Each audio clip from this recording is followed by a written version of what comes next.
In the quiet beauty of Eden, surrounded by abundance, peace, and the presence of God, there is one thing that is not good. Adam is alone. In a world God has called very good, this single detail stands out as a reminder that humans were never meant to walk through life in isolation. Today we explore Genesis chapter 2, verses 18 to 25. The creation of companionship, the gift of partnership, and the deep unity expressed in the words, "This is now bone of my bones." The Lord God said, "It is not good for the man to be alone. I will make a helper suitable for him." Now the Lord God had formed out of the ground all the wild animals and all the birds in the sky. He brought them to the man to see what he would name them. And whatever the man called each living creature, that was its name. So the man gave names to all the livestock, the birds in the sky, and all the wild animals. But for Adam no suitable helper was found. So the Lord God caused the man to fall into a deep sleep.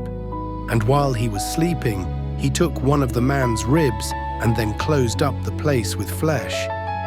Then the Lord God made a woman from the rib he had taken out of the man, and he brought her to the man. The man said, "This is now bone of my bones and flesh of my flesh. She shall be called woman, for she was taken out of man." That is why a man leaves his father and mother and is united to his wife, and they become one flesh. Adam and his wife were both naked, and they felt no shame. This is the first time in Scripture God describes something as not good. Adam has purpose. Adam has beauty surrounding him. Adam walks with God himself. And still, God says something is missing. This reveals something essential. We were created for relationship, for connection, for companionship. We image God not just individually, but through loving relationship with others. God brings every living creature to Adam. He names them a sign of authority, creativity, and partnership with God. But among all the creatures, there is none like Adam, none who mirrors him, none who stands face to face as an equal. This moment highlights Adam's need, and it prepares his heart for the gift God is about to give. God places Adam into a deep sleep, the sleep of surrender. Adam does not design the woman. He does not request her. He does not shape her. God does. And he shapes her not from the dust of the ground as before, but from Adam's own side, close to his heart, equal in dignity, united in purpose. The creation of the woman is God's masterpiece of relationship. When God brings a woman to Adam, Adam responds in poetry. "This is now bone of my bones and flesh of my flesh." These words are filled with joy, recognition, and profound connection. It is as if Adam says, "At last, someone who is like me, someone I can know, walk with, and love."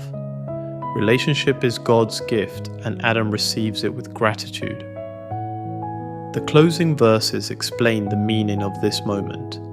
A man leaves his father and mother and is united to his wife, and they become one flesh. This one flesh union is more than physical intimacy. It is emotional unity, spiritual unity, the joining of lives, futures, and hearts. It reflects a unity found within God himself, a unity of love, faithfulness, and self-giving. And then Scripture adds a remarkable detail. Adam and his wife were both naked, and they felt no shame. This is a picture of pure relationship, transparent, secure, deeply trusting. A glimpse of how God intended human relationships to be. Where is God speaking into your relationships today? Do you feel alone in a way God wants to meet? Are you longing for companionship? Or is God inviting you to deepen the relationships you already have? Perhaps He is calling you to cultivate unity, trust, forgiveness, or greater transparency.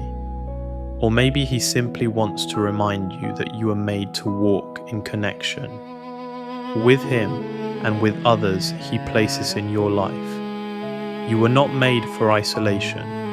You were made for relationship. Let us pray. Creator God, thank you for designing us for relationship. Thank you for companionship, for love, and for the unity you desire for us. Where I feel alone, meet me with your presence. Where my relationships need healing, bring wholeness. Where I need courage to open my heart, give me your strength. Teach me to love as you love, and to walk in the unity and peace you designed from the very beginning. Amen. Thank you for joining me today on Word by Word as we explored God's gift of companionship and the beauty of unity in His design. If this time has encouraged you, I invite you to subscribe, leave a comment, or share this with someone who may need a moment of connection and hope. And join us next time for episode 6, The Voice in the Garden, where we walk into the moment that changes everything in the story of humanity. Until then, may God surround you with His presence, His peace, and the relationships He has designed for your good.